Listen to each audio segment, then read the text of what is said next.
I initially didn't plan on making this video, but we're going to focus on this. This is the 108 EXP clutch that came on my Liquifire. Ever since I got it, I've always had troubles with what I would call double shifting. Here's a video of it.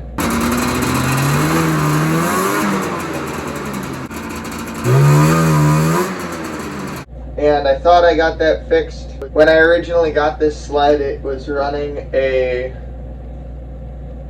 1107 belt, which is an 1.25 wide belt.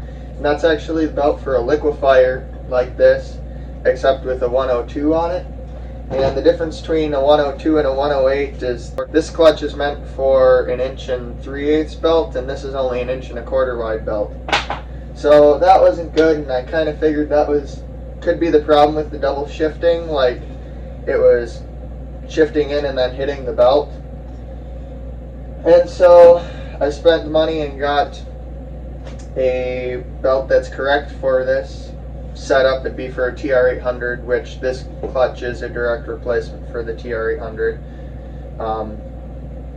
And this is an 1135, and it's an 1 3/8 wide. It sits in there way better.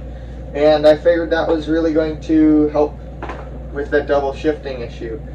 And then I started it up and it ran away. And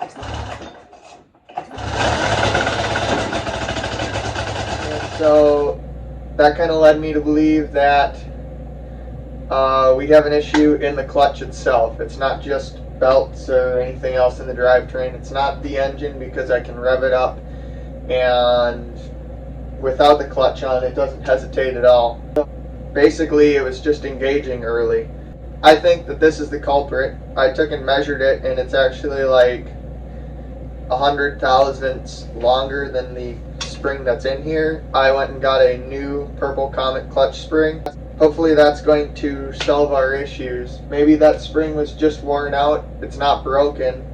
I'm guessing it's probably been in there since this clutch was put on in the early 90s, after the TR800 went out on this sled. It's got 3,800 miles on it, so probably like 3,000 miles plus or minus on this clutch alone. The weights are still in good shape, so I wasn't really concerned about that. So I think we're going to put this on there and test and see if that double shifting kind of went away. So this might be a direct fit, but getting this thing in here is a royal pain in the ass.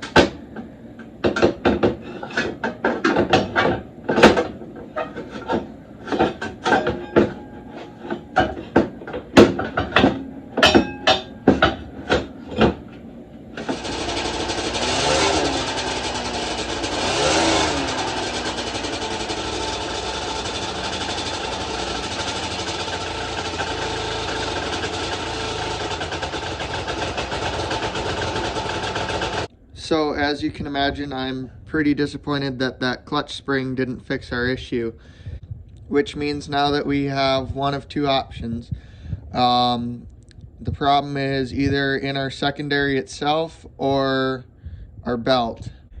If we look here, we can see that 1135 belt currently is just flush with the top of the secondary, and I have 2 shims in my secondary to kind of open it up more, and we were still spinning the belt. I don't want to add any more shims into this because it's going to drop our belt even further into that secondary, which isn't good. So I guess we need a longer belt. Luckily, I've got this Dayco HPX 5013 that I picked up off of eBay for really cheap. And it just so happens to be a 1/4 inch longer than our 1135. Hopefully this 5013 on here will keep our secondary clutch from spinning now. Alright, here it is with the 5013.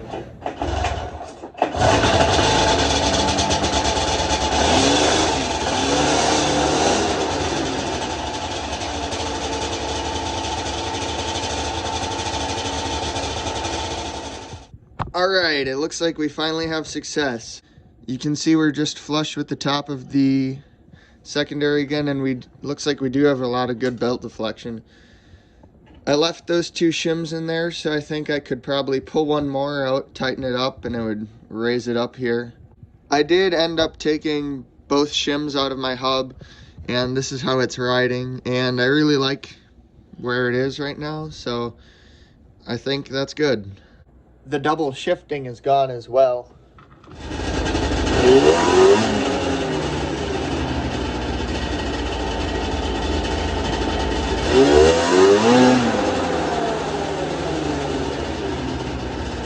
So if you have a liquefier with a 108 on it, you need a HPX 5013 or an 1105 would be the same length. And the only thing left to do now is test it, but unfortunately we're missing the white stuff.